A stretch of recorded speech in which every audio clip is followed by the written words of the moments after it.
The former Prime Minister of the UK, Margaret Thatcher, is most certainly a historic figure, responsible for steering the country to where it is now, thanks to her truly relentless fight for privatization of every governmental sector. I will let you judge whether that is a good thing or not. Cough. It sucks. Cough. Phew, covered my ass there. You can find plenty of people that consider Thatcher's legacy to be rather complicated. You can also find an equal or larger number of people that not only would, but actually did dance in the streets and on her grave after her passing in 2013. In Scotland, the Wizard of Oz song Ding Dong, the Witch is Dead was charting at number 1 thanks to a collaborative effort across social media. It only made it to number 2 in the overall UK charts. Outside of brutalizing the lower classes, often literally, Thatcher was also a mother, so an inevitable part of her legacy is her offspring. Somehow she managed to do even worse job in this department, especially when it comes to her son, Mark. The Honourable Sir Mark Thatcher, 2nd Baronet, was born in 1953 and Wikipedia lists his occupation as businessman, presumably because sleazy con artist and perpetual nepo baby asshole are too long and would fuck up the table widget. Speaking of fuck-ups, Mark's quote-unquote career began in 1971 with the accountancy firm Touche Ross. But because he failed his accountancy exams 3 times in a row, he eventually decided that bean counting was not to his liking, or at least to his intellectual capacity. He then, naturally, pivoted to motorsport. As a fan of Formula 1 racing, trust me, I can overlook a lot in this area of sport.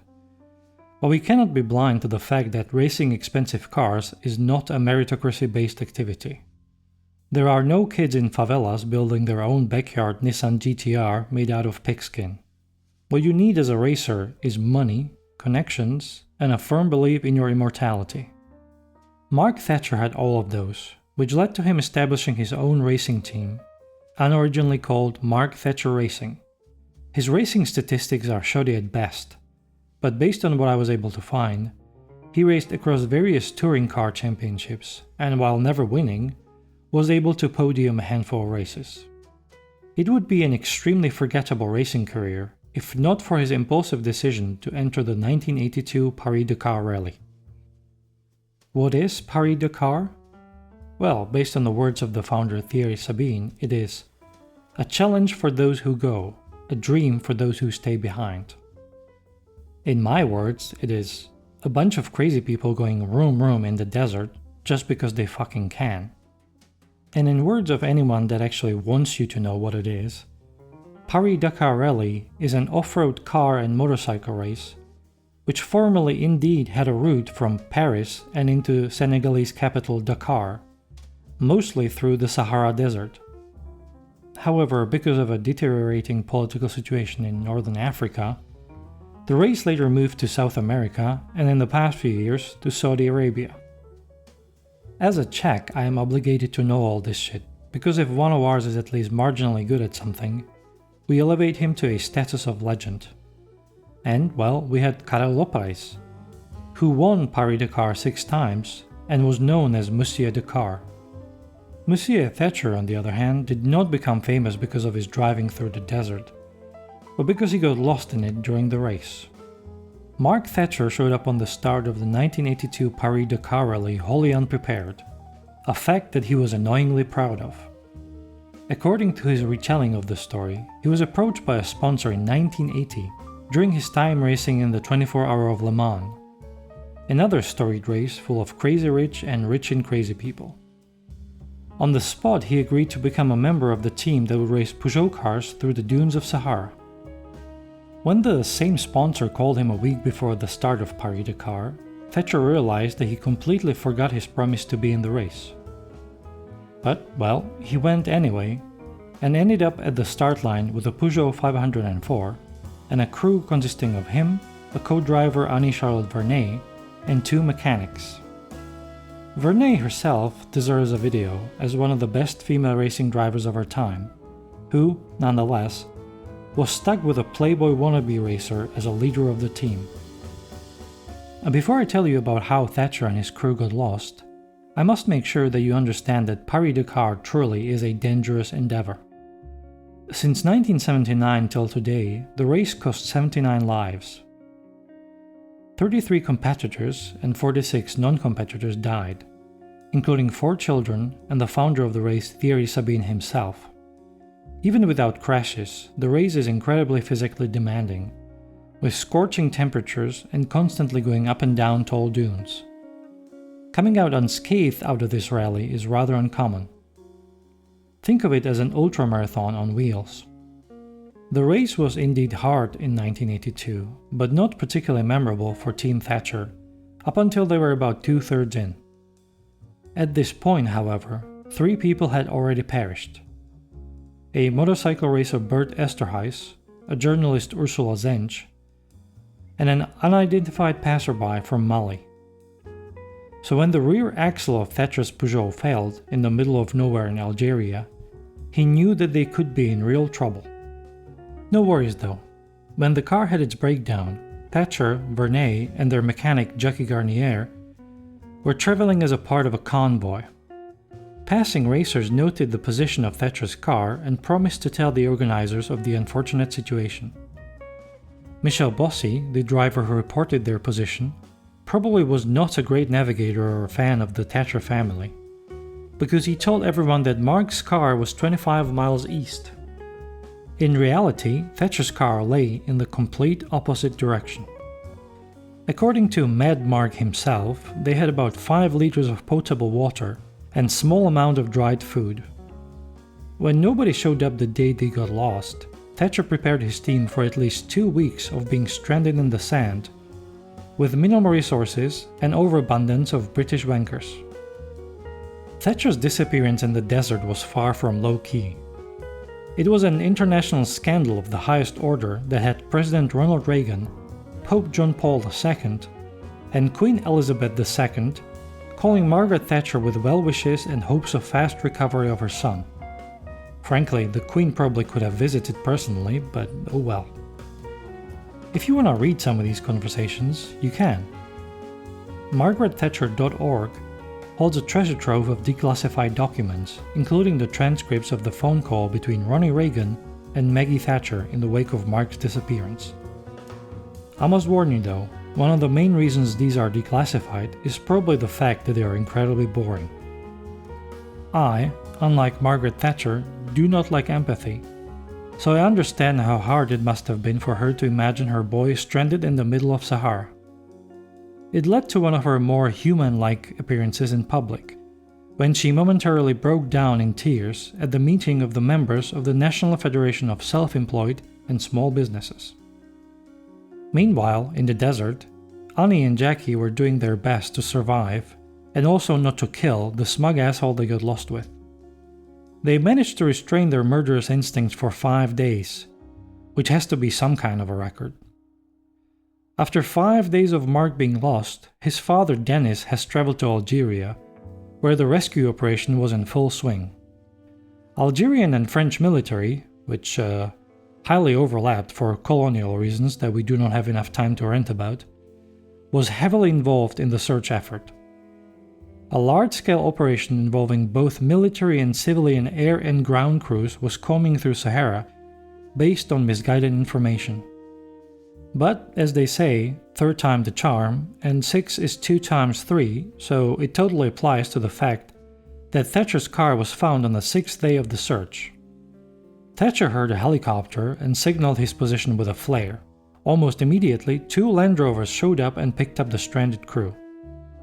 The night of the rescue, Dennis and Mark Thatcher, along with the co-driver Vernet and mechanic Garnier, went on a bit of a bender.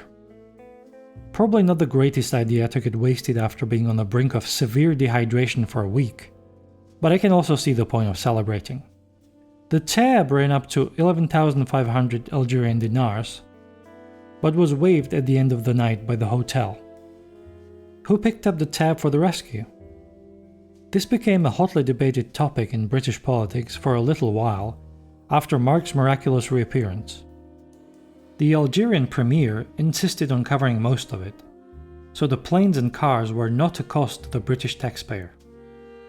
In the end, Margaret Thatcher herself paid about £1,500 for the whole operation, and she insisted on it being recorded to make sure that no one in the UK bore the burden of her stupid son's misadventure, or rather that it could not be used against her as a political talking point.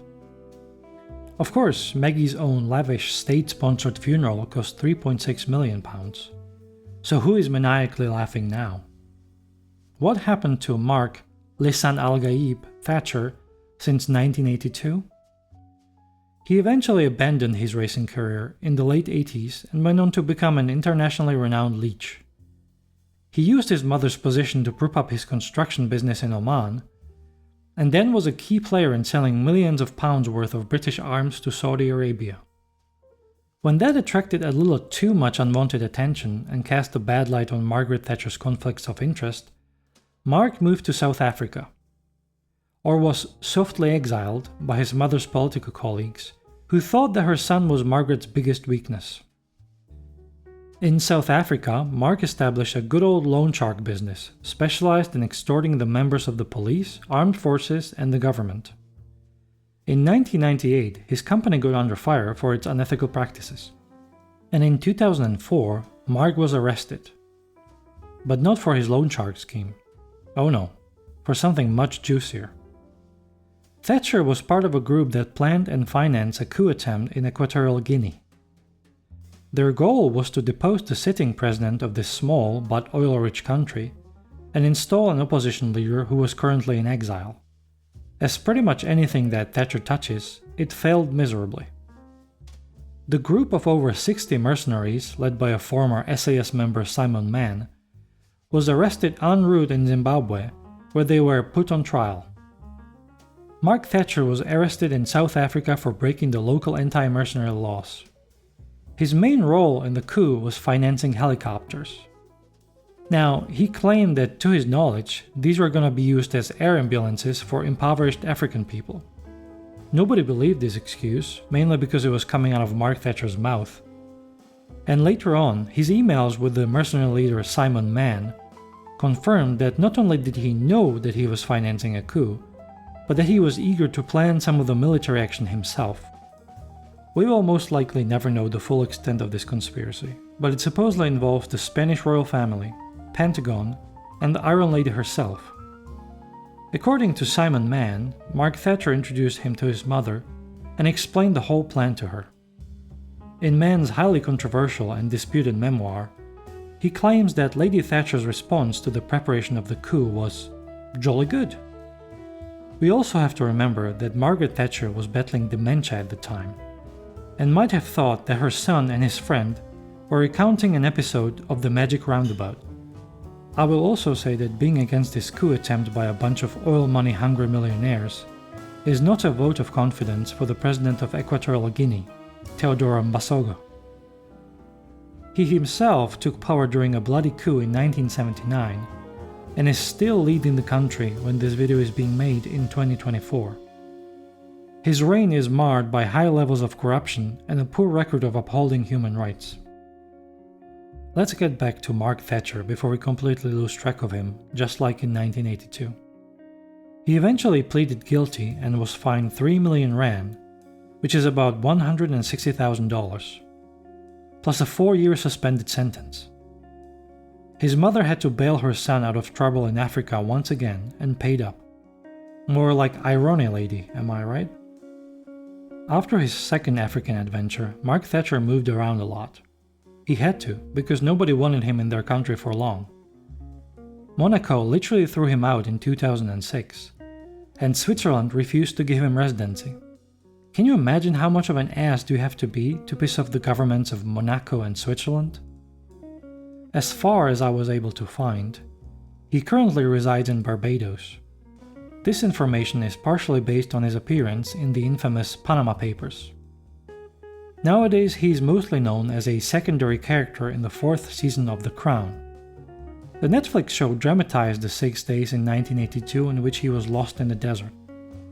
And he remains an annoying side character in real life as well. In his own words, "The biggest story of 1982 was the Falklands War. The second biggest also involved my mother and me. What a prick.